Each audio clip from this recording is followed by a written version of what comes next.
بسم الله الرحمن الرحيم. تبارك الذي بيده الملك وهو على كل شيء قدير، الذي خلق الموت والحياة ليبلوكم أيكم أحسن عملا وهو العزيز الغفور، الذي خلق 7 سماوات طباقا ما ترى في خلق الرحمن من تفاوت فارجع البصر هل ترى من فطور ثم ارجع البصر كرتين ينقلب إليك البصر خاسئا وهو حسير، ولقد زينا السماء الدنيا بمصابيح وجعلناها رجوما للشياطين وأعتدنا لهم عذاب السعير، وللذين كفروا بربهم عذاب جهنم وبئس المصير. إذا ألقوا فيها سمعوا لها شيقا وهي تفور تكاد تميز من الغيظ، كلما ألقي فيها فوج سألهم خزنتها ألم يأتكم نذير، قالوا بلى قد جاءنا نذير فكذبنا وقلنا ما نزل الله من شيء إن أنتم إلا في ضلال كبير. وقالوا لو كنا نسمع أو نعقل ما كنا في أصحاب السعير، فاعترفوا بذنبهم فسحقا لأصحاب السعير.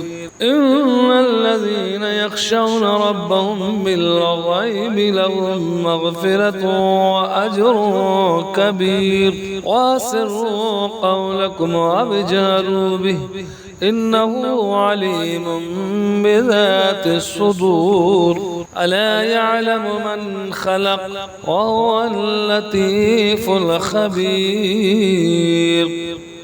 هو الذي جعل لكم الأرض ذلولا فامشوا في مناكبها وكلوا من رزقه وإليه النشور. آمنتم من في السماء أن يخسف بكم الأرض فإذا هي تمور، أم أمنتم من في السماء أن يرسل عليكم حاسبا فستعلمون كيف نذير. ولقد كذب الذين من قبلهم فكيف كان نكير.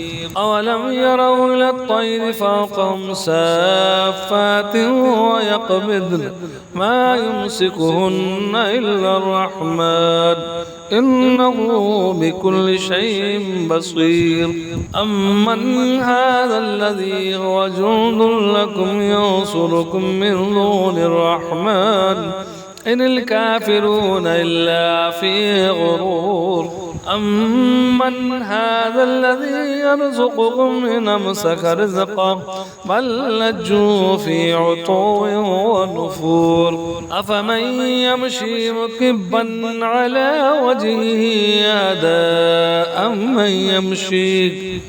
أمن يمشي سويئا على صراط مستقيم. قل هو الذي أنشأكم وجعل لكم السمع والأبصار والأفئدة قليلا ما تشكرون. قل هو الذي ذراكم في الأرض وإليه تحشرون. ويقولون متى هذا الوعد إن كنتم صادقين.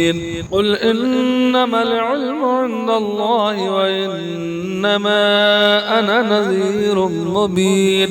فلما رأوا زلفة سيئت وجوه الذين كفروا وقيل هذا الذي كنتم به تدعون قل أرأيتم إن أهلكني الله ومن معي أو رحمنا فمن يجير الكافرين من عذاب أليم قل هو الرحمن آمنا به وعليه توكلنا فستعلمون من هو في ضلال مبين قل أرأيتم إن أصبح ماؤكم غورا فمن يأتيكم بماء معين صدق الله العظيم.